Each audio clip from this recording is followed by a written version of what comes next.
When I say the word Fatalis, most of you are probably thinking about Fatalis' latest appearance in Monster Hunter World.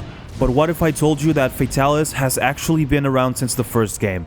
For those who aren't familiar with Monster Hunter, Fatalis is an endgame monster in Monster Hunter World that a lot of people struggle to beat. In fact, his fight is considered to be one of, if not the hardest fight in Monster Hunter World, and probably up there in the whole series as well. I myself haven't beaten Fatalis in World yet because recently my main focus has been on a different iteration of Fatalis, on a much older game. A game that, along with Monster Hunter G and Monster Hunter 2 DOS, had its online functionality completely revived back in 2022. Hi, I'm Asteria, and I recently hunted a monster that I previously thought it'd be impossible. As always, if you like this video, please leave a like and subscribe for more Monster Hunter content. And while you're at it, turn on all notifications to keep up to date with my uploads and my live streams. Fatalis was introduced in the first game, Monster Hunter, back in 2004. But the only way you could fight him was via the online quests for that game. You see, up until very recently, Fatalis was pretty much inaccessible in Monster Hunter 1 due to the fact that the official servers have been shut down since 2008. But in 2022, a very dedicated team of hunters did the unthinkable. They restored Mineguard Town to its old glory days, and more importantly, they made it possible for everyone to play any and every online quest in Monster Hunter 1, Monster Hunter G, and in Monster Hunter DOS as well. This meant, of course, that Fatalis was also finally accessible to anyone who had the time and patience to farm hunter rank points to get to him. More on that later. Anyway, this was actually what sparked my interest of wanting to hunt Fatalis in the first place in Monster Hunter 1. Even though I knew it was probably not going to be the best fight ever, you know, seeing as this is the first game and all, I was still very interested in a novel idea of beating pretty much the first endgame monster of the series and also one of the first Elder Dragons. So, what does it take to get to Fatalis? It took a really long time, but I managed to farm all the necessary points to unlock high rank in this game. And even after you're in high rank, hunter rank points are very hard to come by. Seriously, the quest that gives you the most HRP out of all of the high rank quests is a freaking fishing quest. That gives you 500 points per quest, and you need at least tens of thousands of points just to rank up once. So basically you're going to be doing at least 150 fishing quests just to get to the hunter rank that you need to be able to hunt Fatalis. And I'm not even talking about unlocking the Fatalis quest, which I'm probably not going to be doing anytime soon because I don't want to go insane. But let's just say that farming to get to HR20, which is the last hunter rank in the game, is probably the most grind you'll ever do in your life. So that's why I chose to stop at HR17, which, although it doesn't unlock the Fatalis quest, it does allow me to join other hunters' quests. And by the way, I want to give a shout out to my dude AJ for helping out and hosting the quest for us. This made it way easier for me, so thanks a lot, dude.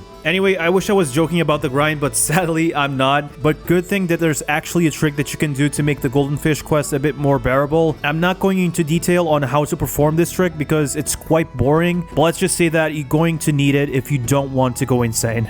And just as a side note, if you do want to check out the PS2 Monster Hunter games, I don't recommend starting off with Monster Hunter 1 because the HRP grind is going to be hell, but if you want to go with the OG experience, I do recommend starting off with Monster Hunter G instead. Monster Hunter G has more content, a bunch of quality of life upgrades, and I hear that the grind is a bit better over there too, so definitely check it out if you're really that interested. Anyway, let's actually talk about the Fatalis fight. To be honest, I wasn't expecting much from this fight, but Fatalis, and specifically this version of Fatalis, has always intrigued me. When I was younger, I spent a lot of time using and reading the Monster Hunter Wiki, mainly to check out which key quest I needed to complete to unlock the urgent quests for the Monster Hunter game that I was playing at the time, and checking out monster weaknesses and builds and all of that. Anyway, I remember reading Fatalis' wiki page and reading about all of his subspecies on there as well, and it never really crossed my mind that I'd ever fight him in Monster Hunter 1. As I mentioned before, Monster Hunter 1's official server had been shut down for a long time, so there was virtually no way of me ever getting to experience this fight ever. So it was kind of surreal watching the cutscene and actually entering the quest and seeing Fatalis for the first time. It was definitely the coolest moment for my playthrough of this game. Now, let's actually talk about the fight itself, which is why you're here, right? Fatalis' fight in this game is a bit different compared to the fight in World, and the reason why I'm not saying completely different is because its weak spot is still on its head in this game, so the whole fight is pretty much you trying to take it down by hitting its weak spot. Now, there are ways to cheese this fight. As you can see, AJ is using a bowgun with cluster ammo, I believe. This type of ammo can bring down Fatalis pretty easily, so if you're interested in fighting Fatalis in this game, I really recommend bringing a bowgun to this fight. Even though Fatalis is a bit basic at times, there are still a couple of moves to look out for. When he's flying, he'll do his fireball attack, which is probably his easier attack to avoid. And when he's back on his feet, the fight becomes a bit more annoying than difficult, really. You gotta hit him when he's on all fours because his head will be at the optimal height for your melee attacks. But you gotta be very careful of your positioning relative to him to not get hit by his tail or his charge attacks, or this might happen to you. Yep, I just got one-shotted, and that's pretty much my fault for not bringing an armor with dragon resistance to this fight. They did warn me about that. Anyway, even though I carded twice in this quest, we still managed to repel him the first time, so I was really happy about that. But repelling a monster isn't the same as slaying it, and that was my main objective. I just had to slay Fatalis. So when I got back to town, I immediately sprinted to my room and ate a hearty meal to prepare me for round 2 of the Fatalis fight. You know, it doesn't really matter how good you think your armor is. If a monster can just one-shot you out of nowhere, the best thing you can do is just go into the next fight better prepared. Preparation is everything in Monster Hunter, and that's something that I always get reminded of whenever I play these games. And because of that careful preparation, the second fight went actually way better this time, and I managed to card a total of 0 times. But more importantly, I was ready to actually slay Fatalis on the 3rd try. We did it! We killed the freaking Fatalis. No way, dude. That was so cool. Let me just carve. W. We did it, guys. We freaking killed the Fatalis. No way. And with that, my journey in Monster Hunter 1 has come to an end. Now, I could grind to Hunter rank 20 and craft the Fatalis gear, but I think I would go insane if I had to fish one more time.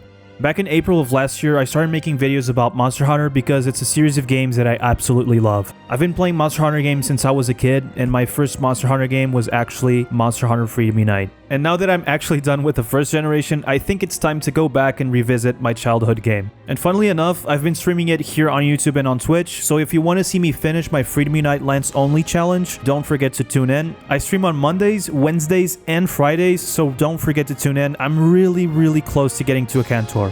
But anyway, I just want to thank you guys for watching. This has been a long time coming, but I can safely say that I'm done with Monster Hunter 1. As I mentioned before, I'm playing through Monster Hunter Freedom Unite at the moment, and I've just been having a blast playing through that game. So expect tons of content to be made on that game in the future. I'm also thinking of making several tutorials on how to play the older Monster Hunter games, like Monster Hunter 1, Monster Hunter G, and Monster Hunter DOS online. So if you're interested in that, please leave a like and subscribe so I can make those videos too. And as always, I want to thank my channel members, Aibo and Dewa. I'm sorry if I pronounced your name wrong, dude, but thank you so much for your support, guys. If you want to support the channel as well, click the join button on this video to support my channel. Anyway, guys, thank you so much for watching and have a nice day.